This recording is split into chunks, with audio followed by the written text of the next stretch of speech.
في هذه اللحظات طبعا انهينا دوره مهارات المراسل التلفزيوني. مدربنا واستاذنا فعلا استفدنا منه. استاذ، يعني خلال فترتي معك اريد يعني كلمات، يعني ماذا تقول لي؟ اريد ان احتفظها فيديو يعني ان شاء الله. ماذا تقول لعبد الملك؟ ماذا رايك؟ اولا عبد الملك بالنسبه لي يعني مشاركتك كانت نشطه حيويه. احنا استفدنا ايضا من اسئلتك اللي تعبر عن وجود تجربه صحفيه ميدانيه. الان انا مسرور ان نتعارف اولا من الناحيه الانسانيه، هذا جميل، والناحيه الانسانيه مهمه في عملنا الصحفي الميداني، لاننا نلتقي بكثير من الناس من مختلف الفئات من مختلف الاهتمامات، فيهم هذا التواصل الموجود.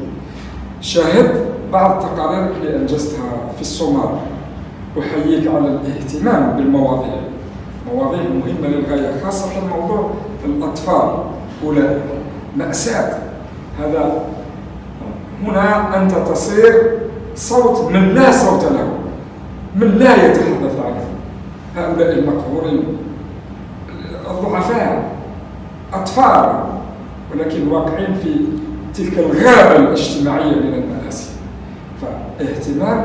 اهتمامك أنت بهذه المواضيع وهو ما ينبغي أن يهتم به المراسل الميداني التلفزيوني، فصرت قد قدمت حقيقة للمشاهد، واقع موجود، وقدمت خدمة إنسانية أيضا. فأنا الذي أرجوه هو أن تكون قد استفدت من الملاحظات التقنية اللي تناولناها خلال هذه الدورة. أنا متأكد لو تعيد إنجاز تلك المواضيع، تلك الريبورتاجات، ستنجزها بطريقة أفضل، بطريقة أكثر تنظيما. أرجو لك كل التوفيق، وللشباب الصوماليين وللقناة اللي أنت تشتغل فيها. ما شاء الله يكون معنا لقاء، احنا نقولوا وحدها الجبال ولا تلتقي.